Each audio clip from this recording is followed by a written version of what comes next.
While I was at work, my sister sold my golden retriever to a wealthy family. Now he's finally in a home where he's truly appreciated, she said, sipping her wine. I smiled. She had no idea what was coming. Now Max is finally in a home where he's truly appreciated. Rachel said it so casually, swirling the wine in her glass like it was just another mindless remark. At first, I didn't react. I thought I had misheard her. My fork hovered in the air, my pulse quickened. The sound of clinking cutlery and murmured conversations blurred into white noise. What? My voice came out softer than I intended, but inside, everything was screaming. Rachel smirked, tilting her head like she was enjoying this moment. Oh, don't look so shocked, Jess. You know how much of a hassle he was. I found someone who actually values him. I couldn't breathe. Max, my dog, my best friend, had been missing since yesterday. I had searched the entire neighborhood, called every shelter, plastered missing posters, hoping, praying that he had somehow slipped out and gotten lost. The thought that someone had taken him had never crossed my mind. And now, Rachel was sitting across from me, sipping her wine like a villain in a bad movie, telling me she had given him away. I swallowed, gripping my fork so tightly my fingers ached. What did you do? I asked, my voice steady, but I could already feel my control slipping. Rachel leaned back in her chair, exhaling like I was overreacting. Relax. He's with a wonderful family now. They adore him.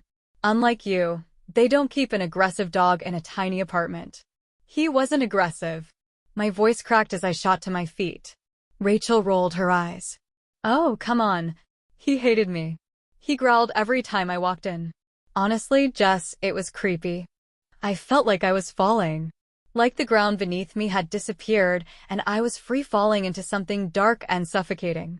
I turned to my parents, desperate for support, for outrage, for anything. Mom cleared her throat and focused on slicing her steak. Dad stared at his plate, chewing slower than normal, deliberately avoiding eye contact. They knew. They had known, and they did nothing. The betrayal hit me like a punch to the gut. Where is he? I demanded.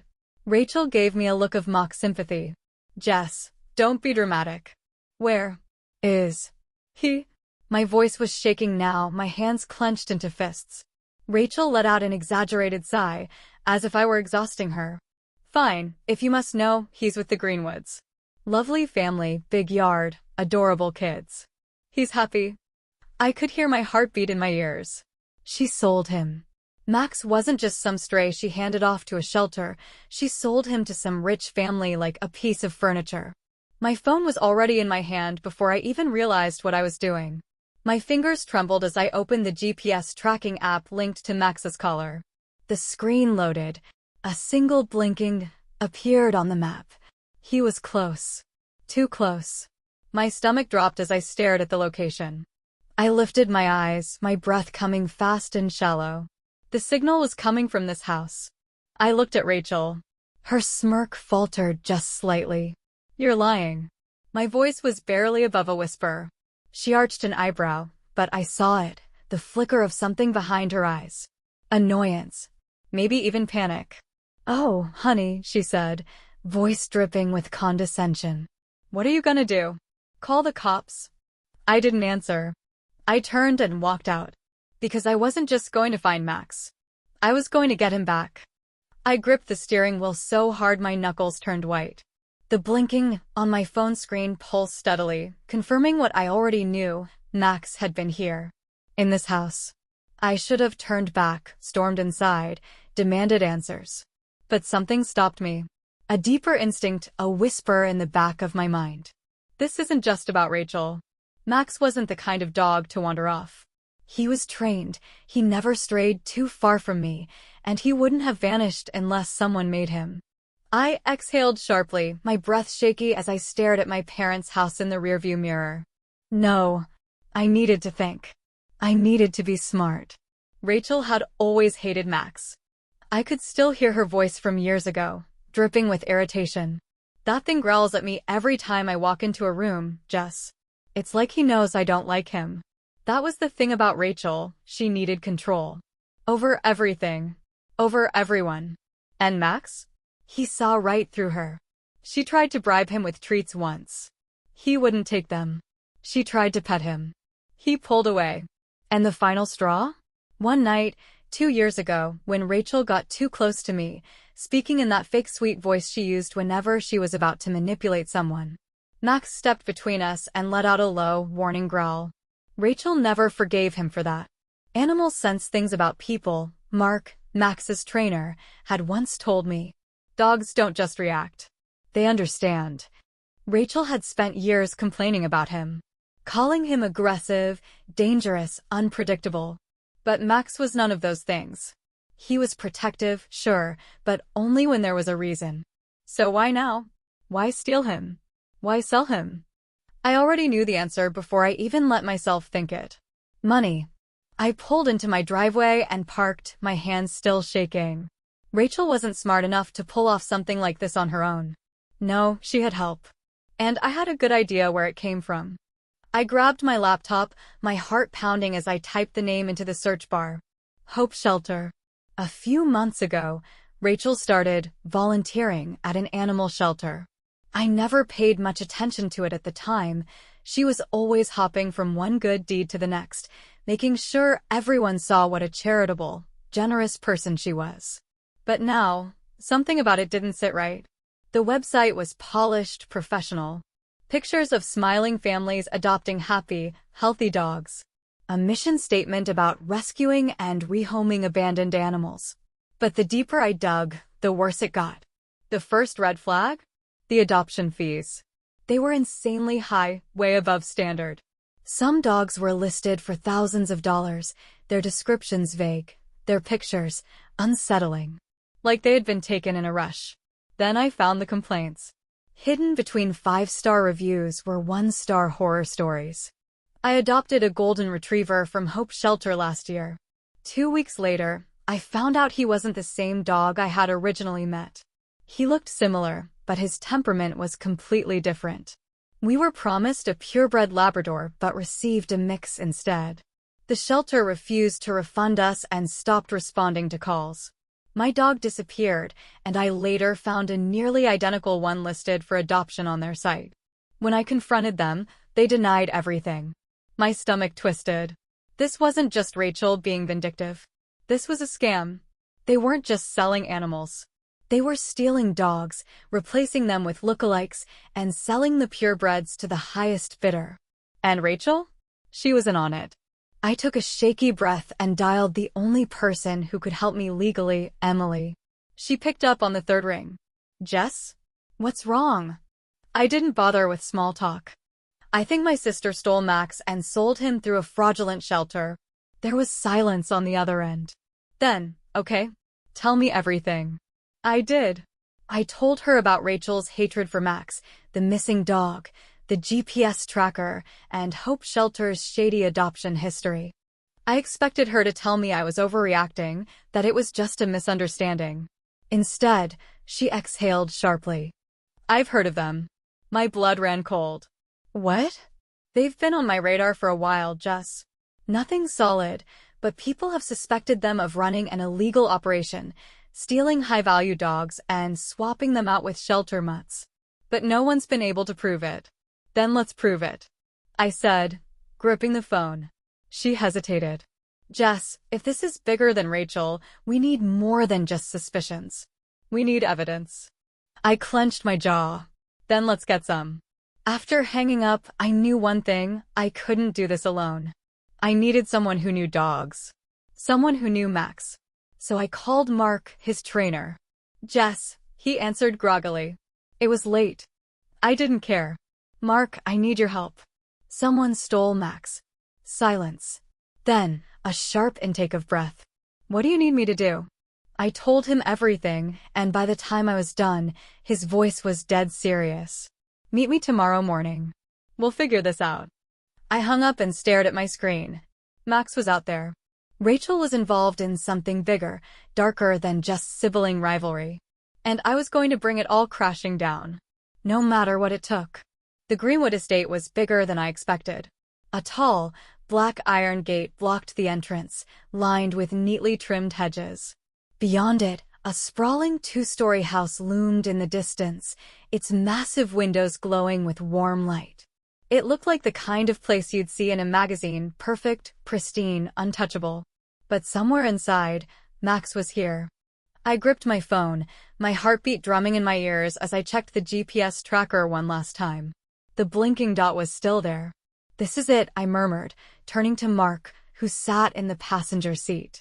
His expression was grim, his jaw tight. "I still can't believe she did this," he muttered. "Selling your own sister's dog? Who the hell does that?" "Rachel," I spat. Mark exhaled sharply, shaking his head. "All right. You ready?" I nodded, then glanced behind us where Emily's car was parked. She had insisted on coming in case things turned legal, which they likely would. And right next to her, the unmarked police vehicle. Officer Grant, a local cop Emily knew, was inside. We didn't have an arrest warrant, not yet, but we had enough. Enough complaints against Hope Shelter, enough reports of missing dogs, and now, evidence that at least one stolen pet was sitting behind that gate. "If we don't get in, we're going to need a court order," Emily had warned earlier. "But if they let us inside willingly, we might not need one." That was the plan. Get inside, confirm Max is there, and force their hand. I took a deep breath and stepped out of the car.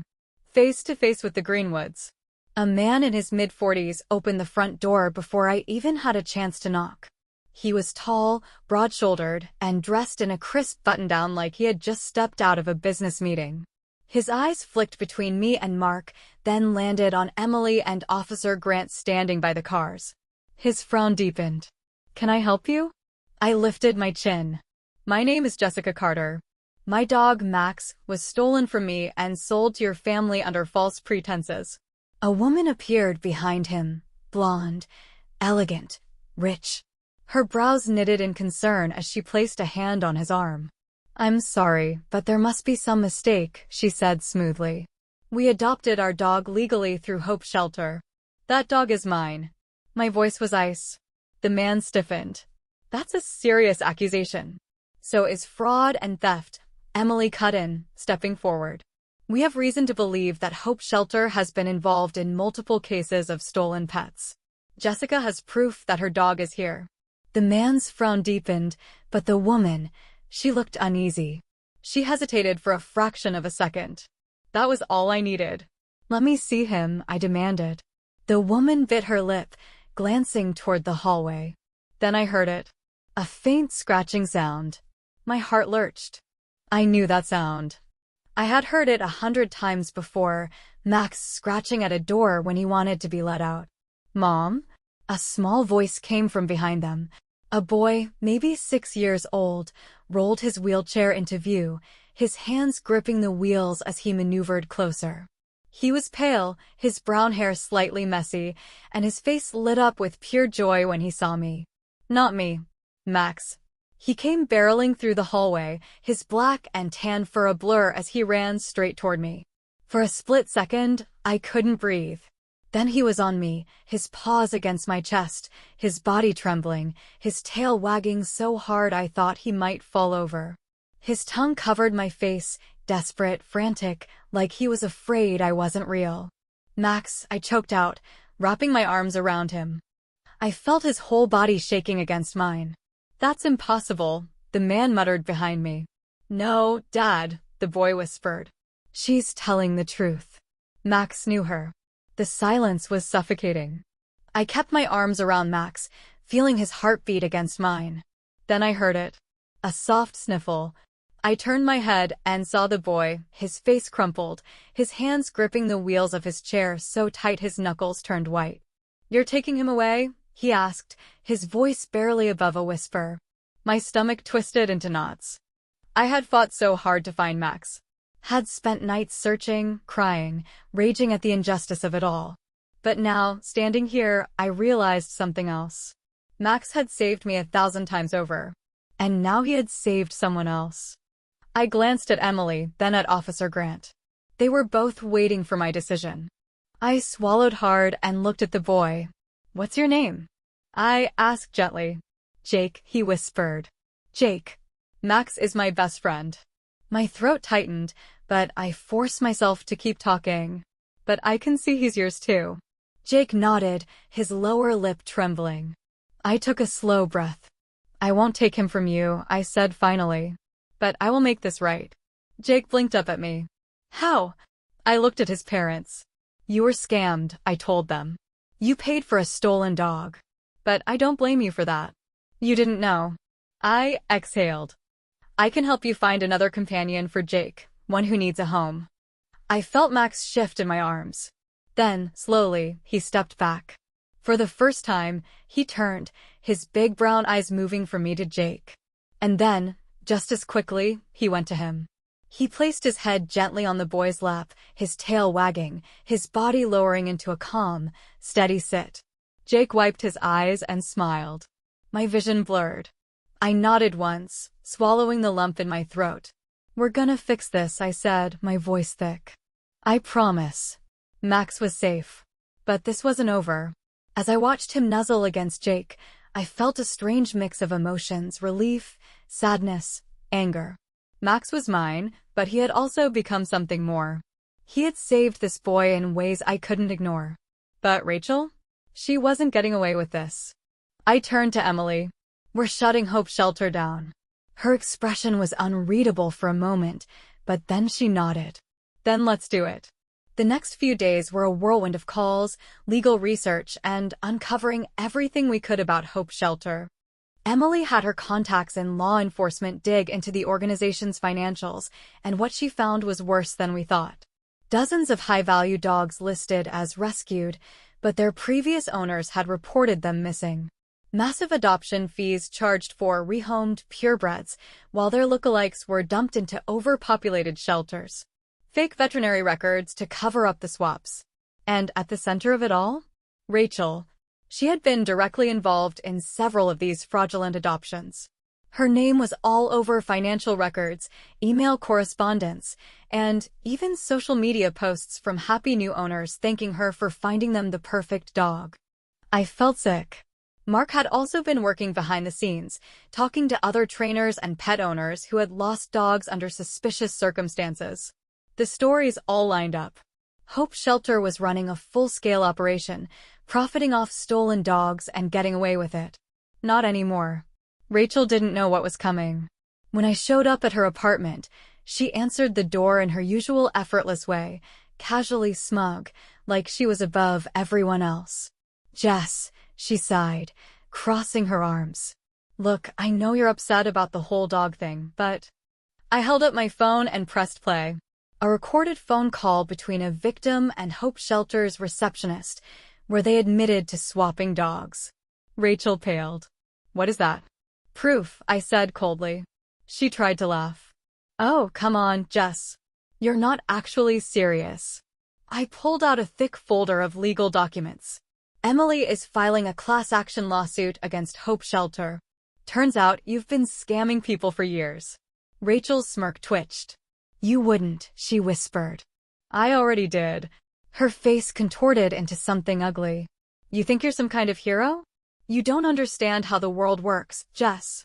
These people, you think they actually cared about their dogs? Half of them probably neglected them. We gave them better homes. I took a slow breath, holding back my rage.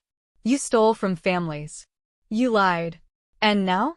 You're going to face the consequences. For the first time, I saw something I had never seen in Rachel before. Fear. By the end of the week, Hope Shelter was under investigation. Authorities raided the facility. Many of the dogs inside were unchipped lookalikes, swaps for stolen pets that had been sold to wealthy buyers. Several victims came forward, including families who had unknowingly adopted stolen dogs. Rachel was officially charged with fraud and conspiracy. Her volunteer status wasn't enough to protect her. And the best part? The court ordered her to pay restitution to every victim.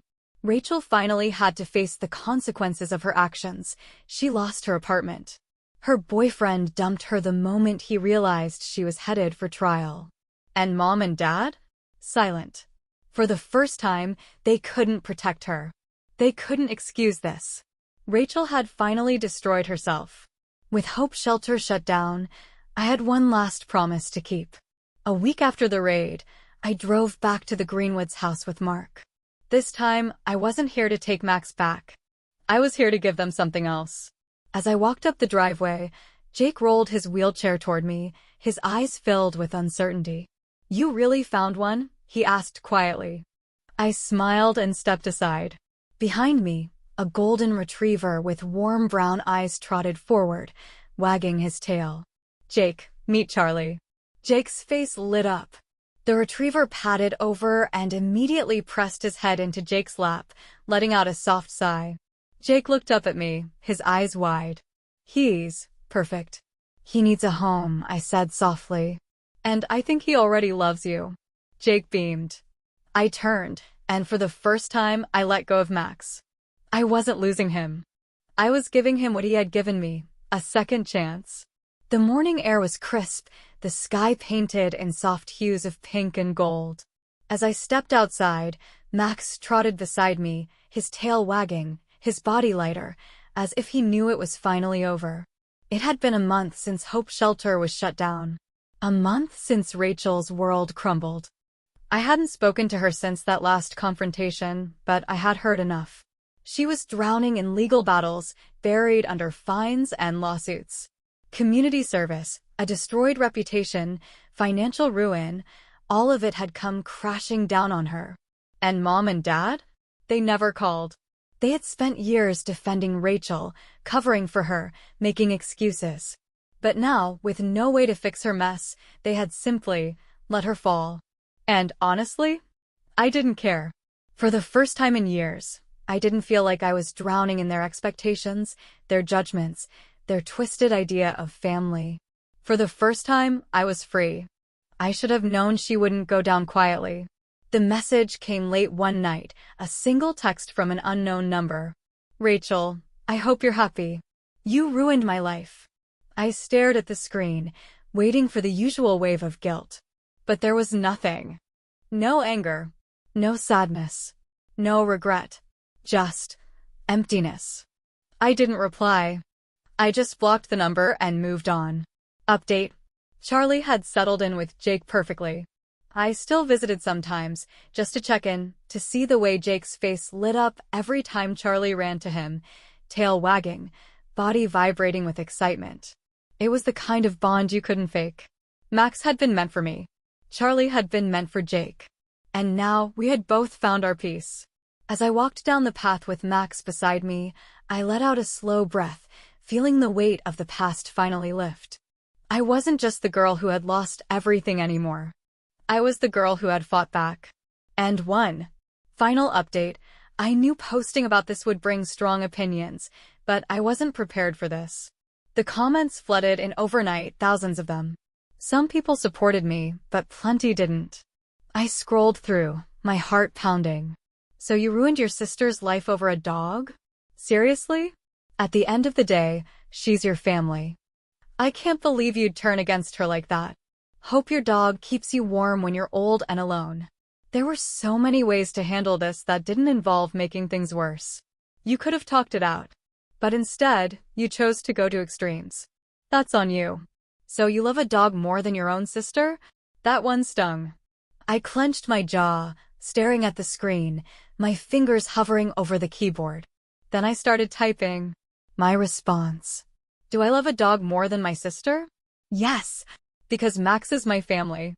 He was there when I cried myself to sleep as a kid, when I felt completely alone, when I thought no one in the world understood me. He was always there, always loyal, always loving. When I had no one, I had him. My sister? She was never truly there for me. Not when she lied to our parents to make me look bad. Not when she made sure I was always the one blamed for everything. Not when she took something she knew meant everything to me and sold him like he was nothing. She spent years making my life miserable. And now? She was held accountable for what she had done. I took a breath, my fingers shaking, but I kept going. You could have solved this peacefully. Could I? Really? How exactly was I supposed to reason with someone who stole from me? Who looked me in the eye and laughed, acting like I was crazy for caring? If I had just let it go, more dogs would have been stolen. More families would have been lied to. Someone had to stop it. Maybe it's uncomfortable to see how messy it got. But if I had stayed quiet, that shelter would still be running its dishonest operation. So no, I don't regret standing up for what was right. You completely ruined her life. That's not justice, that's revenge. You say I ruined her life? She made her own choices. I just finally stopped letting her get away with them. I stared at the screen, my chest heaving, my pulse pounding in my ears. Then I hit post.